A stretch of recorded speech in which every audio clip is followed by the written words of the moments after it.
And welcome back to the Bills podcast. Oh, yeah. You took that from me. I was going to do that this time. Dang it. Did I do it last time? I don't even think any of us did it last time. I know. I was listening to a podcast this week, and I was like, dude, we got to come up with an intro. Yeah. Like, we just get in here and start talking. Yeah. So, that's something to think about. Today, we got a guest with us. I am, what's going on, Andrew, Chase? I'm Chase's brother, Johnny. Give a little intro. Our moms are the only ones that listen to this podcast, bro. They know you. Yeah. I got my brother here. He helped with the shed. He's the guy that we talked about in the first podcast. He's a face you will never forget. Yeah. Definitely not. I try my best not to be forgotten. But a little bit about me is just like, I just go to work. I do jiu-jitsu. I hunt a lot with Chase and Andrew. I'm going to get into it. We're all three going to get into it this season. Maybe. So, let's start there. What do you do for work? For work, I'm a glazer, right? Dad got Donuts? me. Yeah, donuts, yeah. No, I put architectural glass and metal into buildings. So basically, like the skin of a building is what I install. That might be the most intelligent sentence you've ever said in your entire life. It just sounds nice. So, what's the biggest building you've done? The biggest building I've done is like a 33 or 34 floor building, and I've been off the side of it. Went on the sky boom. It's what they used to clean all the windows with and stuff. It boomed all the way out to the side. It was sick. It was dope. Got a couple pictures. So do they have to, like, fly this stuff up, like helicopter?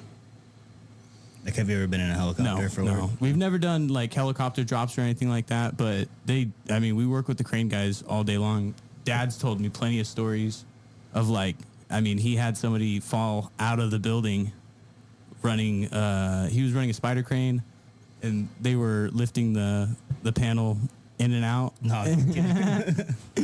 And then the wind kicked up, and it took the panel to the outside, and the guys holding on to the inside, one of them didn't let go, and he got thrown outside the building, holding onto the panel, about ready to fall, and everybody's screaming, just hold on and stuff, and he's just holding on with, raw strength and shit, and then they bring him back into the building. Finally. They got him back in, bro.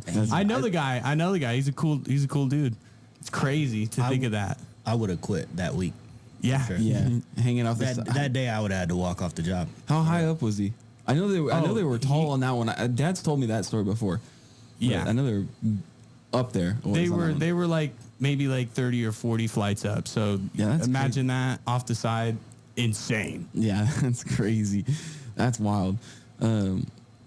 So, like, do you do a lot of big buildings? I know as of recently, like, you've done, like, a lot of smaller scale stuff with the company that you were with in Livermore. Yeah, so I've done a lot of, I've done commercial buildings, which are, like, the high-rises, the mid-rises, right? But I've also done, like, a lot of government jobs, which are, like IRS buildings and stuff like that are, like, 5 stories, maybe 2 stories, and you're just installing storefronts and curtain walls and stuff. And I fabbed up a lot of the stuff for the company that I worked for before. You can adjust the mic over this way if you want to, like, be able to turn and face us a little bit more.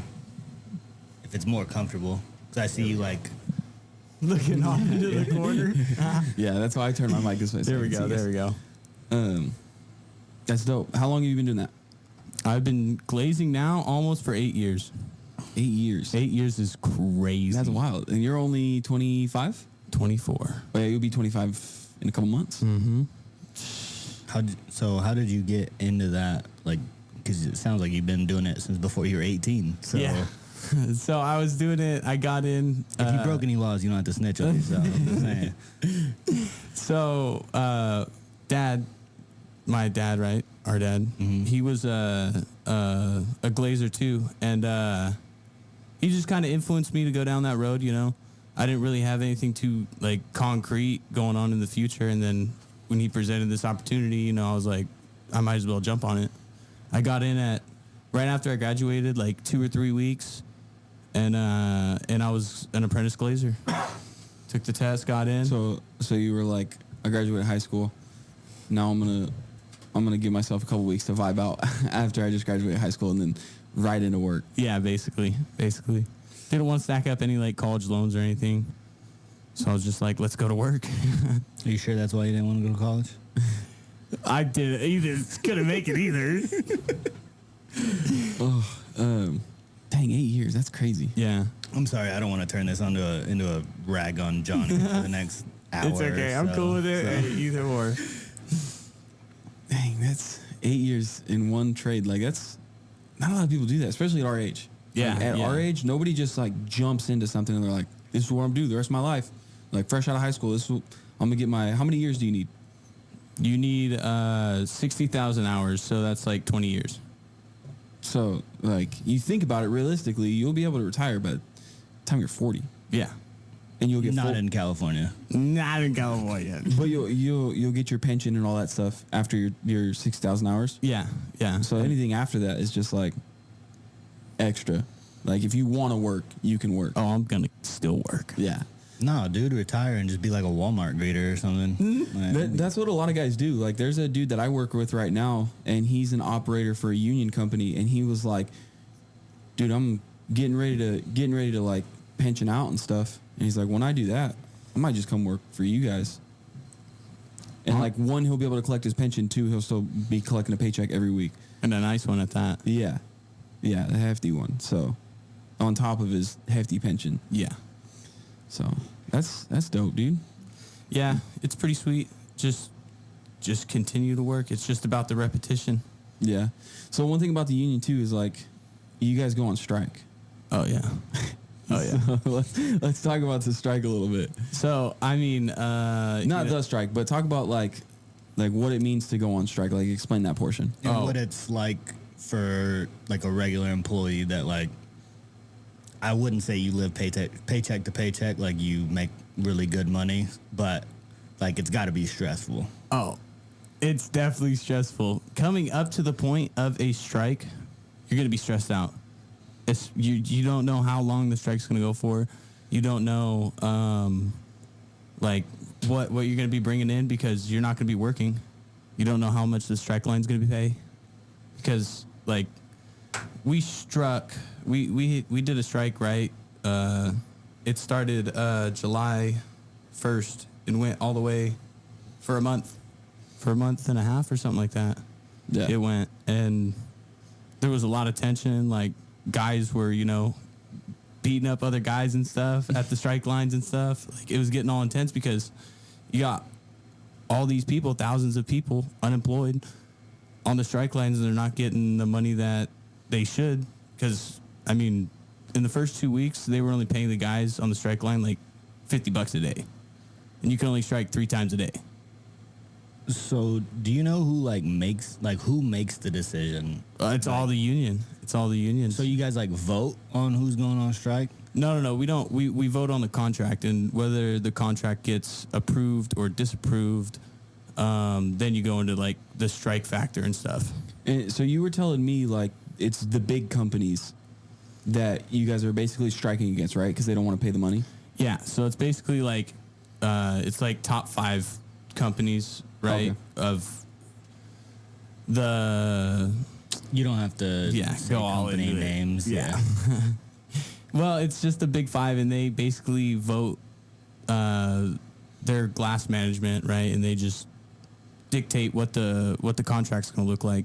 Like, they'll give the union an offer, and the union will give that offer to us, and we'll vote as a majority to figure out whether we want it or not. So your union is basically just the middleman between the workers, the workforce, and the big 5. Yeah, basically. Oh, okay. Basically. Yeah, a month and a half without work. That's wild. I go a week without work, and I'm like, I need to figure something out. Oh, it's you insane. do that every other week. So you're never just sitting at home. You're always busy. Yeah, but I mean, so the way that my schedule works is I'm 8 on, 6 off. So I work the last 4 days of one week and the first 4 days of the next week. So I always have a paycheck. Oh yeah. No. I thought you just did 7/7. So I thought No. Oh, okay. No. Yeah. So it's 8 on, 6 off. So we go to work Wednesday. It's technically 5 off because one of those days is a drive day. So we drive to work. I work 4 days I work Thursday through Sunday, and then I work Monday through Thursday and come home Thursday afternoon. So there's always a paycheck for me. Okay. Yeah, that's But like if I miss a day or miss a couple days, like then it's like, oh dang, I got to get to work. Yeah. Like last week for Joey's birthday, we went to the Giants game on Wednesday, so I didn't drive on Wednesday. I drove on Thursday. I missed a day, and my paycheck's like cut in half. I'm like, dude, I work a day of overtime, and I make $100 more. I miss one day, and my paycheck's like $500 short. What the heck is this?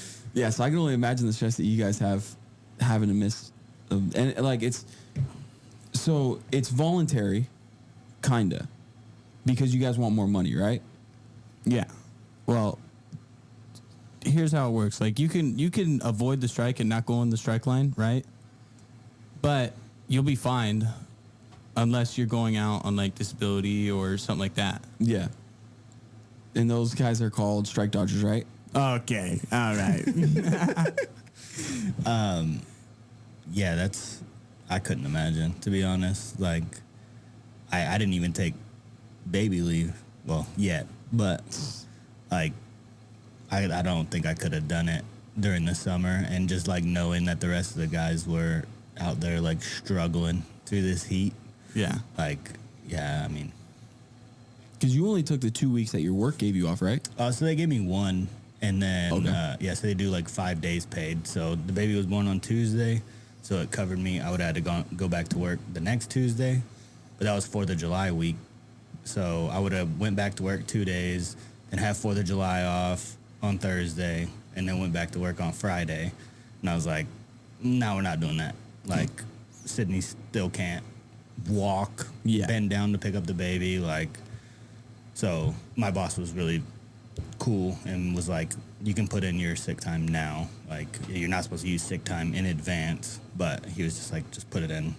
That's and, dope. Yeah, just come That's back. sweet. Just come back Monday. So It's crazy. Like, there's a lot of bosses out there like that are cool, and they'll be like, hey, bro, like, I know what you guys go through.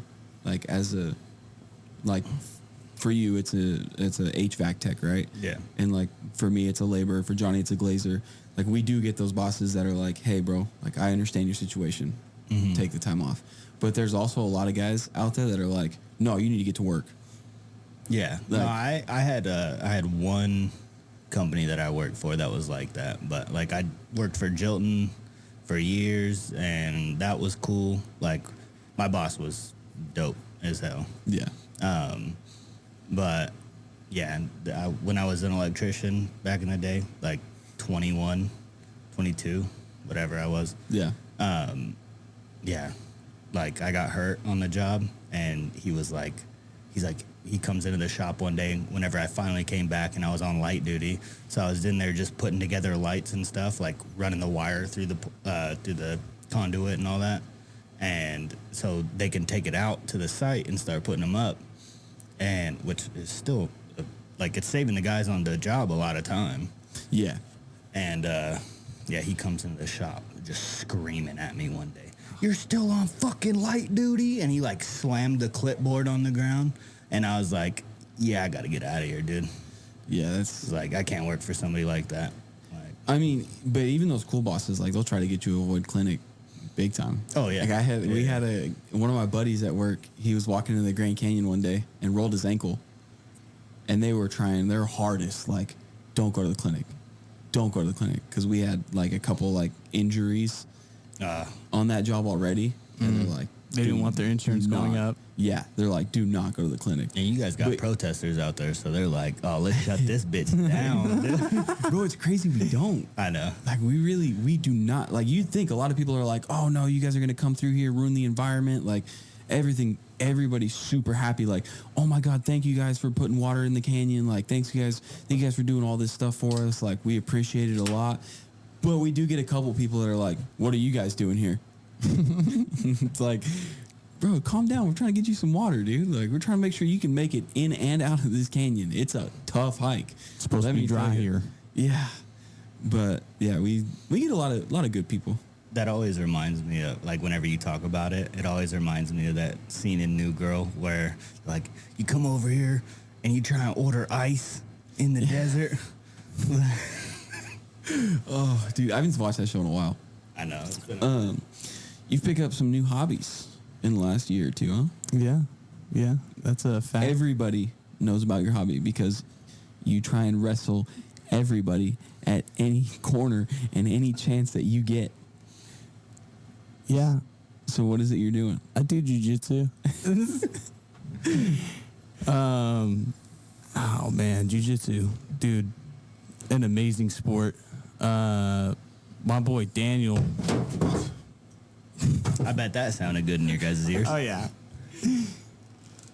My boy Daniel, he turned me on to it. Shout out Daniel. He's a boy. I bet he did. Yeah. Yeah. No, it's a sick sport. You know, he motivated me to do a tournament. I've never done like anything like that, you know, where it's just like a one-on-one, you know, stands full of people. It felt like a gladiator that day. It was amazing. There was a ton of people there too. Oh yeah, there was a ton. And this dress. Oh, like walking into there, you know, seeing everybody else all geared up and you know, oh man. And I mean, for you, first time, like, not only are you worried about the guy that you're wrestling against, but you're also like, holy cow, like, if something goes super bad, I'm going to be on TikTok later. We're in the day and age. How bad, or like, how long were you training before you did that first So tournament? I started training at Open Mat Academy, right? And phenomenal people there, like trainers and stuff. Give you a shout out. Give you a shout out. Go ahead. Shout out Open Mat Academy. Where are they at? Oh, over in Tracy. Tracy in Tracy. the... 2 gyms or just one?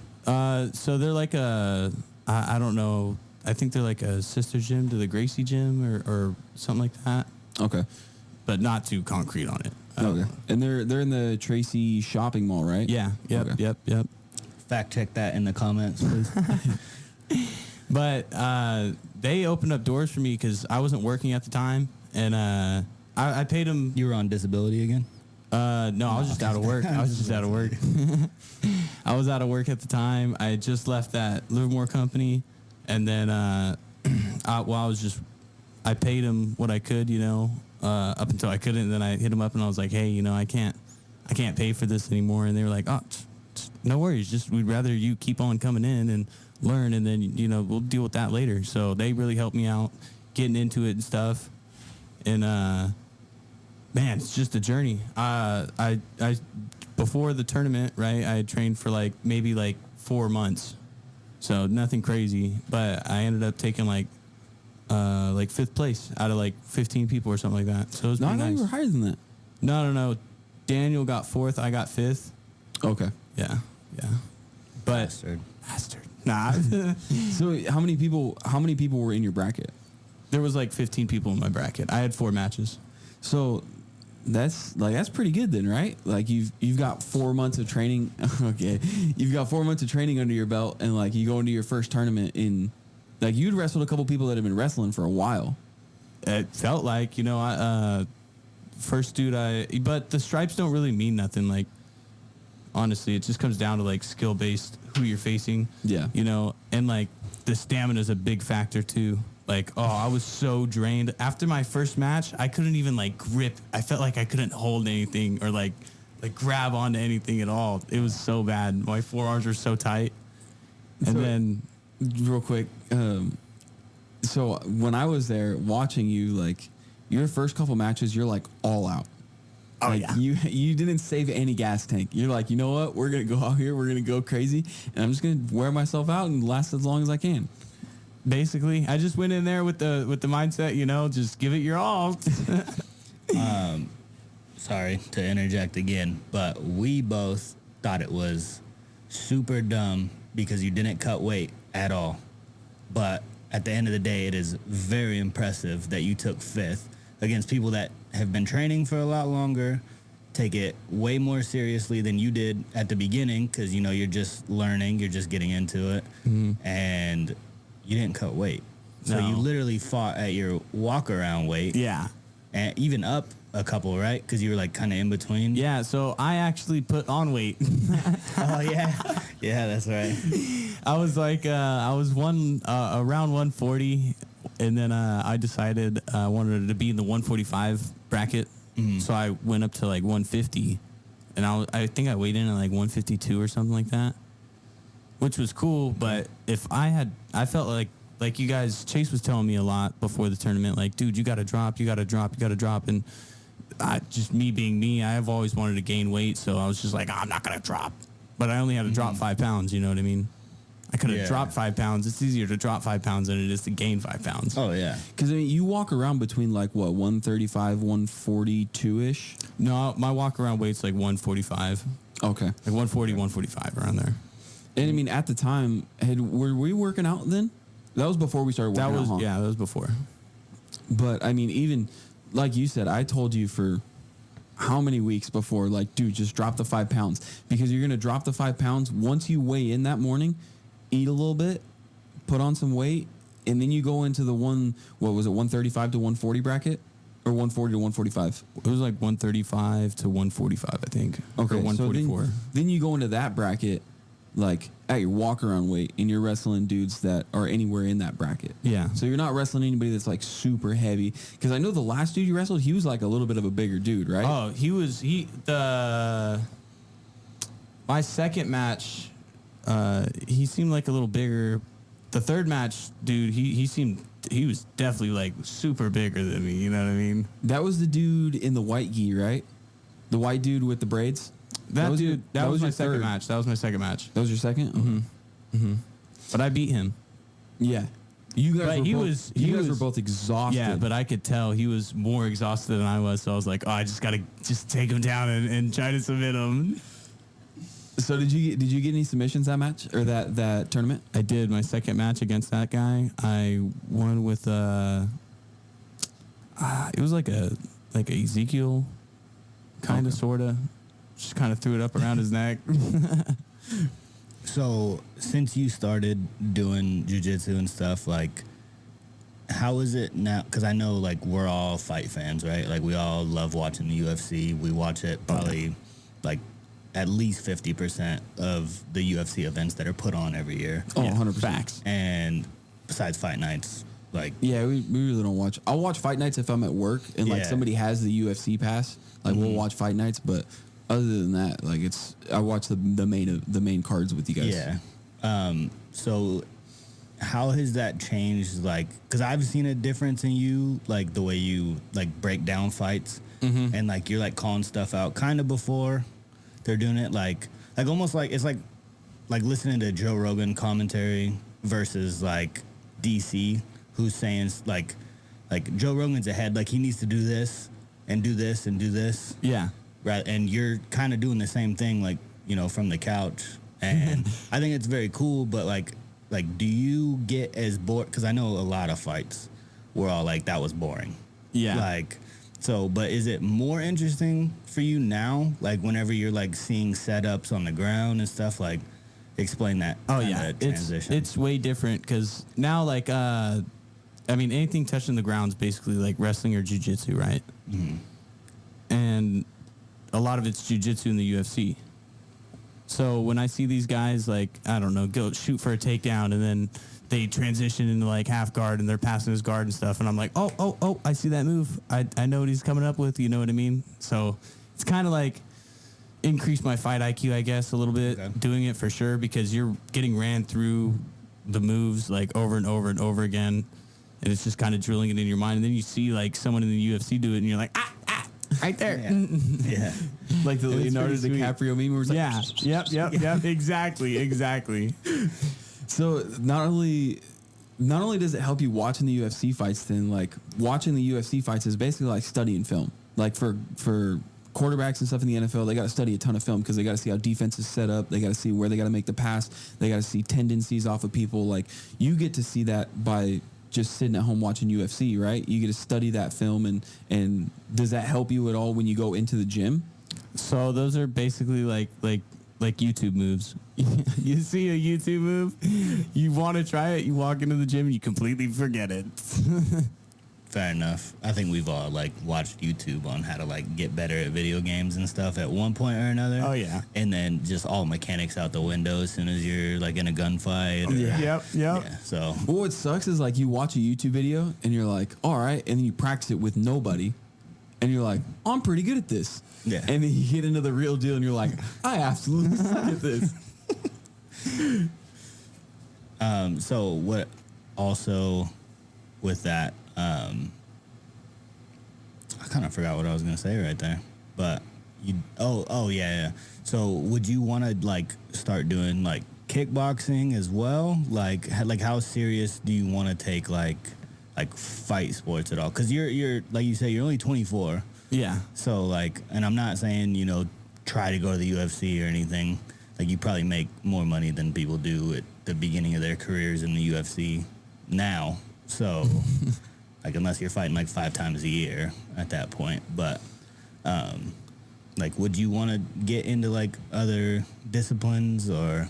So probably the next thing I really want to try to like, shoot my shot in is boxing. Just want to get in there and, I feel like I know how to, throw hands and stuff, fight, but I really don't. You know what I mean? Yeah. Like, that's just all in my head. It's the same thing with jiu-jitsu. Like, I thought I could wrestle, and, I thought I, whoop-de-whoop, I won't be that tired. And then you get in there and you do, like, 5 rounds consecutively with someone that knows, like, 10 times more than you, and they're still a white belt, you know what I mean? And they're just destroying you, and you're like, I don't know nothing. And I can attest to that, too, because I went with him to a class, and, like, we did the whole practice, and then at the end of the practice, you do, 5 rounds of 5 minutes? Yeah. So it's 25 minutes, and it's constant. Like, you do a round, you take a 10-second water break, and you go right back in. And, like, we did I wrestled him the first match, like the first 5-round session or whatever. It was not easy. By, like, 3 minutes, I was like, dude, I'm so exhausted. Like, we got 4 more rounds of this, dude. I'm done for. So then I went over, and Daniel was just like, here, come with me. Like, we'll just roll some drills real quick and stuff for 5 minutes. And we did that, and then I sat one. And then the very last round, we only did 4 rounds of 5 minutes. The very last round, I think it was a purple belt, was like, come on.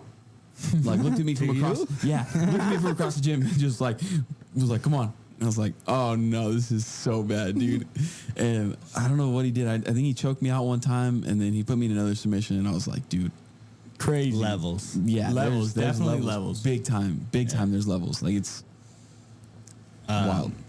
Actually, when I was probably like 13, my dad put me in jiu-jitsu one time with my stepbrother, and him and I, like, we're the like only kids in the class. Yeah. And so like they weren't gonna have us wrestle grown men, right?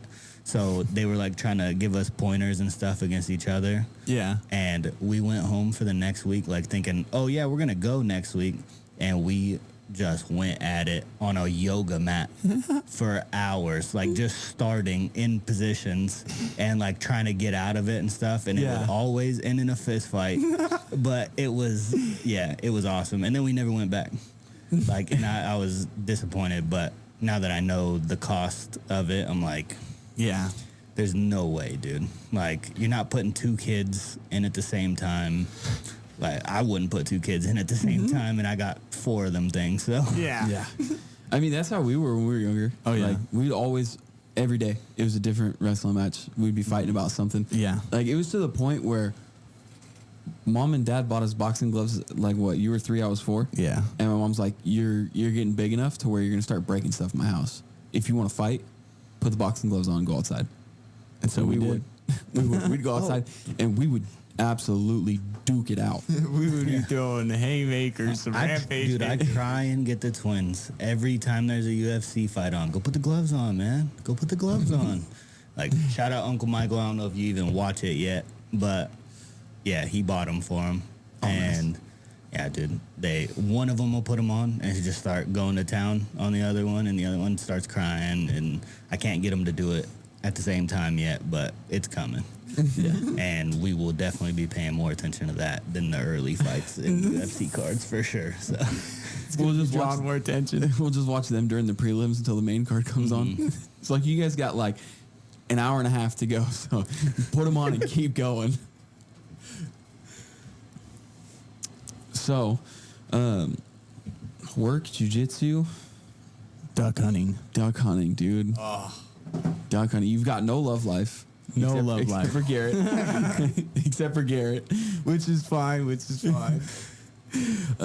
Duck hunting, dude. The last, like, 3 seasons probably? You've, like, really... I've been duck hunting all my life. But, like, the last 3 years, you've, like, been dedicated to But the it. last, like, 3 years I've been locked in. Yeah, you've been locked in. I'd say 4. I'd 4 years. Because 4 years ago was the first time I went with you guys. Even before that, And you were going hard. So I was listening to episode 2 the other day. Yeah, you were we right. were. Yeah. He lost his phone, but that was on the hunt where we were underneath the tree. It was just the 3 of us, Yeah, and you yeah. shot that spoonie. Yeah. I didn't it didn't recollect in my brain until I listened back to the podcast and heard that. Oh. And I was like, And shout out, my wife called you out on a couple things that you got wrong. Your dad did not shoot that bear in the 90s. It was the early 2000s. Oh, And it was she remembers because she would have friends come sleep over at the house, and then they stopped wanting to come because the bear scared them. So she couldn't get any friends to come over for sleepovers anymore. So she wanted me to say that. I thought it was funny because I did say fact check that on the lake too, and I haven't heard anything about that. You said the oldest lake, Thule Lake. Yeah, you said it was the oldest lake. Nobody's fact checked it yet, so I can fact check it right now. if you want to, go for it. I'm gonna fact check it. You guys Anyway, go. You guys go ahead and tell your how. So I asked him last week how he got into duck hunting. Like I know your guys' dad played a huge part in that. But like I asked him if he has like the memory of his first time going. I don't know if your guys' first time was the same time going because he is a year older than you. Yeah. Yeah. So like, do you remember your first time ever getting to go, and like what was that feeling like? so I remember like here's and there's, right? Like little flashes of like the 4 of us, me, my brother, my Uncle Ivan, and my dad, the dog Grizz, you know. I have like flashbacks of us like all on the island, me and my brother on the outside of the holes, laying our heads up against the backpacks. I remember when Dad shot that canvasback, or Uncle Ivan shot that canvasback, or someone shot a bird, it came down, and someone shot it again. Oh, yeah. Dad shot it. It started coming down. Uncle Ivan shot it and pushed it out about another 5 yards. Yeah, I remember that. But like my core memory, I think that I have of duck hunting has to be it's an afternoon. My dad and my brother come back from the morning hunt or whatever, and then I would always bring my games and stuff, so I wouldn't go out really as often as Chase for sure. And then they got back. They waited. We went back out in the afternoon, and we went to a hole. My dad gave me the shotgun. Me and my brother were both had a shotgun. And these pair of spoonies come in, and it's like golden skies. And we killed both the spoonies. And then I was just walking around in the water like, man, I love this sport. This is amazing. You know what I mean? So you were better back then than you are now. No, I'm just playing. No, I'll give it to him. He's a good shot, dude. Oh, yeah, this no, he's kid will good. outshoot He's better than me you for sure. He'll outshoot me for sure. Yeah. Like I can admit that he can, like, on a wing outshoot me any day of the week. Like, this fool doesn't do any off-season shooting, none of that stuff. And, No practice. Yeah. Just born to shoot. Chase is gotta born to work. call. I got to work a little harder for it.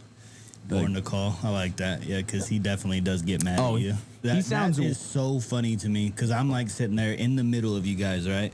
and he's like just over my shoulder, Chase, every time. Johnny, shut the fuck up. Let me go. Not shut the fuck. I know you don't cuss, but just shut up. Dude. Yeah. Let me call. And you're like you just keep doing it. Yeah, we go back and forth on that. I mean, he's gotten better definitely over the last 2 years for sure. I'd say you made, like, last year you made your biggest jump for sure calling. Yeah. And I mean, now it's to the point where it's like we can bounce off of each other. I'll call a little bit, he'll call a little bit, I'll call a little bit, but we know our strengths. Like, if the birds are out there a little ways and we want them to get closer, like, I'll be the one to get them a little bit closer. And then when they're in tight, like, and we're just trying to keep them focused on us. Like, I'll lay off the call, get ready to call the shot, watch the birds as they're setting up, and he'll be just head tucked, just slow quacks, couple feed chuckles, and just to keep them on that rope to get them all the way in. And I mean, that's mainly on birds that like we're pulling, that we have to pull to us. Like, there's times where you don't want to call, where like they just want to be where you're at, and that's it. Like, we had that day last year where we killed, it was that Sunday afternoon, we killed like 4 mallards. Remember the one that landed literally from me to the corner of, yeah, like they just wanted there that day. They just wanted to be there. We didn't have to call much. We had a 15 pack of widgeon followed by a 15 pack of mallards come in that day. Yeah. And we'd be on the phone, sitting there on our phones. This fool falls asleep every 5 minutes in the duck blind. Like, you can fact check me on that. I'll post a picture on Instagram of it. I've got a sweet picture from Oregon a couple years ago. Relax on saying we have our phones in the blind, because I never have my phone out. Yeah, you don't. I don't do it. You don't. That's but nice. you've learned from... Don't tell my wife she can call me while I'm out with you guys. I mean, but also at the same time, like, we don't have service all the time. No, like, we don't always have service. That's true. Like, and I'm always scared that I'm going to be the one that's going to drop my phone in, because I'm still not very... Yeah. And I mean, like, I'll call my wife during the day. Like, if it's slow, I'll call my wife. She knows that if she has any emergency, she'll call me and everything like that. I do the same thing. But she knows at the same time, too, like, I'm out doing what I love. Like, let me love it. Let me get a little bit of peace. And she lets me have that for sure. But yeah, that hunt, we were literally just sitting there, and it was like, there was like an hour of every 15 minutes it'd be slow, and then boom, they're in our face, like out of nowhere. And that was nuts. It was like that when I went out solo too, out to that spot. Oh, and, I called you to figure out the setup and stuff. Mm-hmm. Man, I had a hen mallard land 15 yards from me, and then get up and come 5 yards closer. That was the day you were in the same spot that we were that Sunday afternoon. Yeah. And yeah, you literally, like, what, the last 15 minutes you killed 3 or 4 birds? 3 birds. Yeah, or 4. Yeah, 4 birds. Yeah, that's in the last like 15, 20 minutes, which was insane. Yeah. I was just boom, boom, boom, boom. Every shot was a dropped bird. Yeah, that spot's nuts, bro. So I feel like that story just now was a beautiful transition, because you mentioned that you were out by yourself.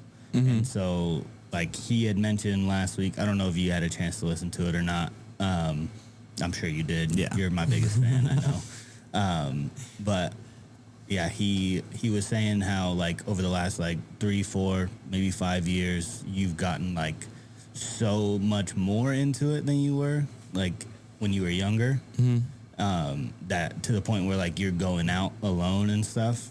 And so I kind of want to hear a little bit about that, because I don't think I've ever even asked you on a personal level. Plus, you know, for the podcast, I feel like it's a good story. Just like going out solo is just like one of those things, you know. I think Chase had something to do, work or something came up where he couldn't go with me. Because you went on your first solo hunt last year, right? Yeah, I had 2 solo hunts. One, I skunked out on and I didn't get nothing. That was the first. That was...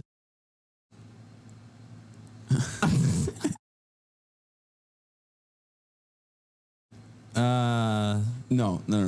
So that was it. Oh, you were about to say. Let's we'll cut this. Go ahead. So so you went on more than that. How many more did that? You've gone on like 3 or 4. Really? Yeah, because you went to that spot.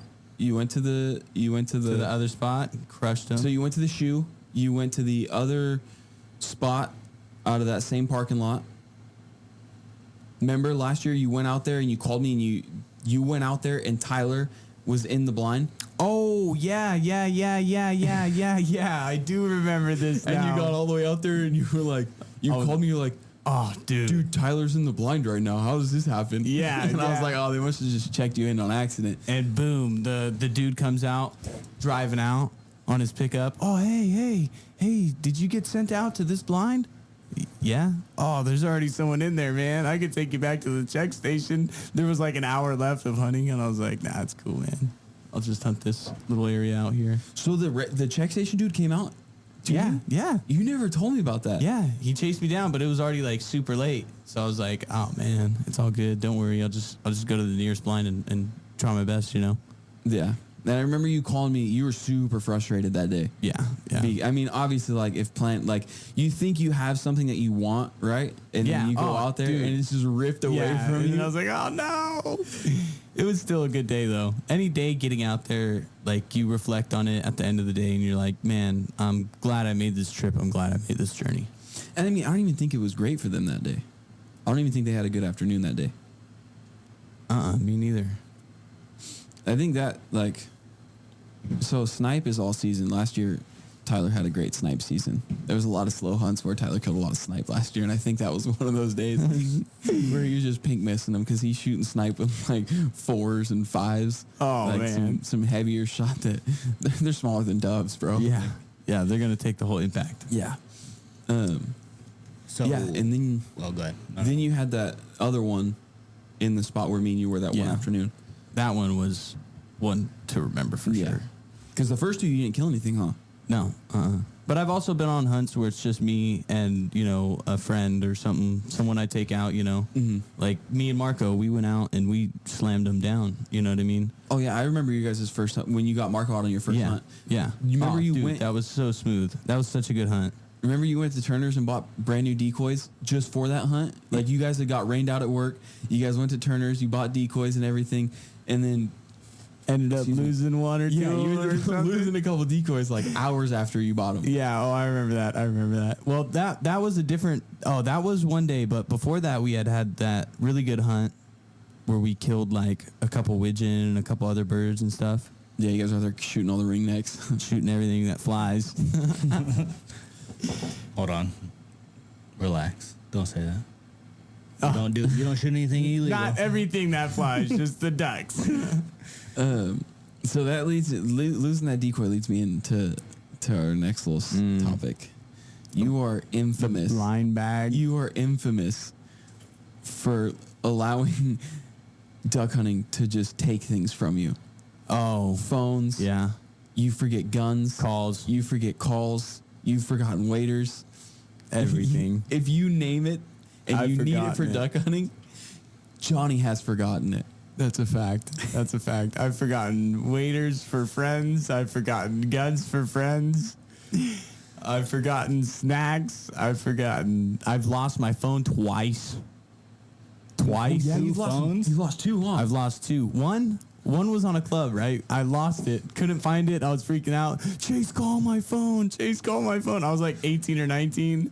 And then I couldn't find it. We come back the next season when it's dry time to do some prep work on the land and stuff.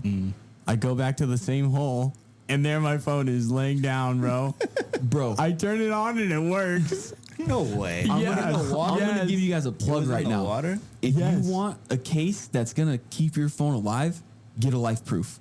Oh, yeah. Dude, Come get a on, life bro. proof. We've, It known, was we've known submerged. about this since 2014. I think that was the first time I saw a life proof, bro. You're not revealing any secrets. It was submerged in water for 5 months, 4 months. Yeah. Because you lost it in January. And they usually don't drain those ponds until April or May. And your phone survived that whole time. Yeah. That's crazy. I had another hunt where it was you, me, and Christoph, right? Yeah, this was last year. Yeah. Oh, this is a bad one. So we're all three chilling. I think it was a teal or something started coming in, bro. And I had my phone on my lap because I had just checked it or something. And boom, I pop up, shoot at the bird. I think I missed. And then I go back down, reload real quick, and then I'm like, checking my jacket pocket. Checking my other jacket pocket. Check my waiter pocket. Where's my phone? And then I'm like, oh no, not the phone. Not me getting up to shoot a bird and not putting my phone away, right? Boom, gone in the water. I start digging, roll up my sleeves. I'm digging in this ice cold water, trying to find this phone, pissed off, screaming, just angry at the world right now. That's my biggest fear, dude, is every time I get a plastic bag. Because you never know. Like, and I know our phones are waterproof. You could now just have a and stuff, life-proof case. But well, yeah, I don't want to find it next year though. No, but like I remember, yeah, my first hunt. We talked about it last week, so I don't want to get too crazy into it. But I definitely ruined a brand new pair of gloves that I bought the night before, like tripping in the pond and catching myself. Yeah. And I was like, well, good thing my phone was in a little Ziploc bag. Yep. Yeah. But sorry, go ahead. I didn't mean to interrupt you. Go ahead. Dude, so that hunt, I remember exactly when you lost your phone because remember I had gotten up. You and Christoph stayed in the blind. I got up and I started walking around a little bit because I thought that there were some birds that had gone down up the pond a little ways. Yeah. So I got up, I started walking over there, and it was a mallard, and it came right over the top of me. But it came over the top. It came directly over the top of me, but it was like 40 to 45 yards, and it was going right towards you guys, and it was coming down. Yeah. So I was like, oh, I'm gonna let these guys shoot it. And I look back. No shot. Oh, guns go blazing, and not a feather. Yeah, the So I'm bird like- definitely doesn't fall. I was ticked off because I'm like, dude, these guys just freaking whiffed on this thing in their face. Like it had dropped quite a bit going to them, and I was like, these guys just whiffed on this thing. I could have killed it right here. And so I turn around, I go back, and when I get over there, Christoph is like sitting silently, like in his chair. Like he saw how pissed off my brother was already, and he's just sitting in his chair, just being quiet. My brother is on his hands and knees because it's pretty shallow where the blind is. On his hands and knees, crawling around, trying to find his phone in this mucky water. There's freaking tulies and grass all over the place, like just digging, dude. Yeah, He's yeah. like, it had to fall right here. It had to fall right here. And he was getting so ticked. And I was like, and it was a stormy day too, so it was pretty cold. And I told him, I'm like, all right, well, your phone's already gone. Like, your phone's gone. Just stay and hunt with us for a little while. We'll get something going. Because I was ready to leave right then and there. I was like, I gotta go. I'm pissed. I gotta leave. Yeah. And he's like, I was like, dude, just sit down, take a minute. And he's like, no, I'm leaving. I'm out of here. I'm like, dude, calm down, bro. So like I roll my sleeves up, I get down, I start helping him look for his phone, can't find it or anything. I was like, you know what? Like, let's chill. Like, smoke a cigarette. Because he was smoking cigarettes at the time. I was like, smoke a cigarette. Take your time. Get your feng shui mind back. right. Get your mind right. And then we'll hunt for a little bit longer and we'll call it. And he's like, all right, I'll give it 30 minutes. So All right, hold on. Sorry, I don't mean to cut you off. Write it down, but I need to pause because I'm about to pee my pants. okay. Excuse me. That was good. That was a good one. And we're back. Again. So we're going to pick up where we left off. You had finally calmed down a little bit. And then when you calmed down, you came back into the blind and you sat down for like another 15 minutes or so. It was only like 8 o'clock. He lost his phone at like 7:45. Right out the gate. Early, dude. And it was, it might have been 9 o'clock. No, it was 8 o'clock. I'm pretty sure it was like 8 o'clock. And like 8:15, you're like, I'm out of here. I can't do this. Yeah, Like, yeah. I can't do this. Give me your phone so I can call Dad, so he knows that I'm on my way to him, so we can go get a new phone. Yep. And that I lost mine. And so I let you call Dad, and then you took off. You were gone. Yep. Yeah. I was like, poor guy, dude. Lost my phone and lost hours on the hunt. Yep. So you have actually lost 2 phones, but you did drop your phone in the water when I was there one time too. And we found it. Yeah, but Yeah. it took you a minute, and we didn't kill anything. Nothing. No, we did. But we moved, right? That was after we moved. No, because that day we didn't move. We stayed under the tree the whole time. Okay. And you killed a spoonie, and I think I killed a spoonie. But I think that was before he lost his phone. Probably was, yeah. Yeah, because that was that spoonie was on the water, right? That was Yeah. because that was the first non-coot that I killed. Yeah.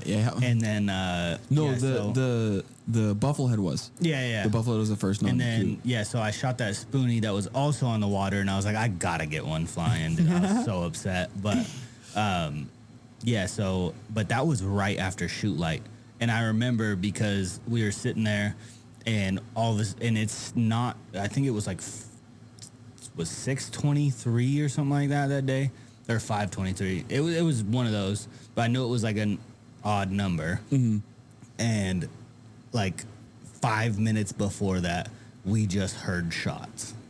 Like, yeah, and like people were shooting well before that shoot light. That refuge is, if you want to do illegal stuff, that's the refuge that it happens at, bro. Like, Tyler literally sent me videos last year, the year before.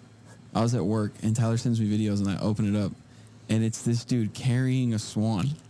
Yeah. That he gets shot. Oh my god. One hand on the head, the other hand holding the body up. Carrying Carrying a swan that he killed. Yeah. And the dudes were just going to try and hide it.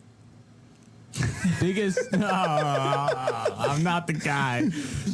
Dude, yeah. That refuge, there's a lot that goes on out there. Biggest snow goose ever. Dude, we had a date where some dudes shot some swans. Shot at some swans. Remember Super Foggy, me, you, and Jarrett? Oh, yeah. That 2-mile hike? And they came in, and we were like, oh, look at these swans. And we hear them. Because, I mean, you know what swans sound like. Like, swans, whoop, Yeah. whoop. Like, you can tell what a swan sounds like. And we heard them, and it was super foggy. We seen them come through the fog. We're like, I looked at Johnny, and I looked at Jarrett, and I said, these are going to get shot at in, like, 30 seconds, dude. Like, there were some dudes that were next to us. I mean, they gave us we had some distance between us. It was a couple hundred yards, dude, on point. And they had been banging all morning at everything. If it came through the fog and they could see it, they were shooting it. Yeah. And I literally look at Johnny and Jarrett and I say, 30 seconds. These things are done for. Sure enough, they come over the top of us, go past us, and all you hear is boom. And one of the dudes lets off on him. And his buddy is down the pond from him. He goes, those are swans! Yelling at his buddy, dude. It was so funny. We heard everything clear as day happen just as I said it was going to. Oh, God. It was awesome. It was hilarious. That was a funny moment. He didn't kill one, but he definitely let loose on him. It was awesome. But yeah, you've lost some valuables. So, I lost my wallet a couple years ago. Like $500 in it. Yeah. I got it back, though. Yeah. They called me. They're like, hey, With the money in it? With the money and everything, dude. I never would have done Social Security card, all my debit cards. Why? Dude, he lost. Who carries their social Everything. in their wallet? I had it with me. Bro? I had it with me for work or something. You do that? Yeah, I do that. What is wrong with you people? I feel needed like it for something. Why am I associated with you? I needed it for something, and I had it in my wallet, and I just never took it out. And when I picked it up, I was more happy about the $500 than it was my Social Security card. And the people were like, I was like, oh, it still has the like when they called me, I was like, oh, it still has the money in it, and they were like, yes, also your Social Security card. I was like, oh, thanks. Yeah, I don't think anybody was trying to steal any of our identities 4 or 5 years ago. Yeah, no, my net worth was probably negative. But dude, this guy also that car. Yeah, the car just threw me over. That was super negative in my net worth. No, but this guy bought me a decoy a couple years ago, and then we were on a hunt. Me, him, Sam, and Sam's brother. I didn't do it, and I had to go to work. I was just hunting in the morning. This was a crazy day. Somebody had forgot to grab waders for Sam. Johnny forgot to grab waders for Sam. So we get to the parking lot. We're all putting our stuff on. The only waders that we have are Johnny. No, you didn't forget. You grabbed the wrong ones. Remember, you grabbed the big ones. You grabbed Uncle Anthony's. Yeah, they're massive, huge. You've seen my Uncle Anthony before. Yeah. He's a big. Not only is he a big dude, but like the boots on him were like size 14 or something. Like Jesus. they were he's a big huge, guy, dude. They were huge. So Sam's ticked off because he's like trying to put on these weird waders that don't work. Johnny takes off. They take my car. They go back to Patterson, pick up the waders, and then come back. And then they come back. I knew I had to go to work that day, so I was only hunting a little bit in the morning. We get out there. We're hunting. We're shooting. We killed some teal, some other stuff probably. And then they wanted to stay. So I was like, all right, I'm going to leave you guys my stuff. But, like, do not lose any of my stuff. Do not lose my decoys. Do not lose my car. Do not lose my sled. Do not lose anything of mine. Okay. So this was post sled. You had the This was sled you pre-sled. had- Oh, This was okay. pre-sled. I still had that phone box, but I didn't want to lose that thing. Yeah. So I'm like, you guys do not lose my stuff. Negative net worth. I know Negative negative net net worth, worth. yeah. Exactly. I know who I'm hunting with. Do not lose my stuff. I was ticked. And it was the decoy that I lost was one that Johnny had bought me for my birthday literally months before. So they get back. They bring me all my stuff. I'm going through it. Hey, where's my swimmer at?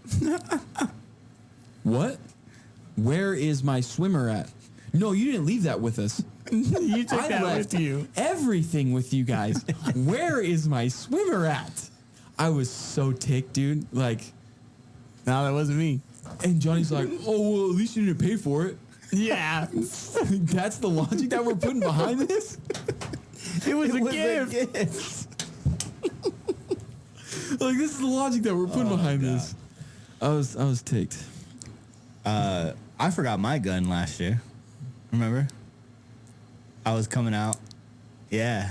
You did. I forgot my gun at home. Yeah. And thank you that I was coming very early that morning.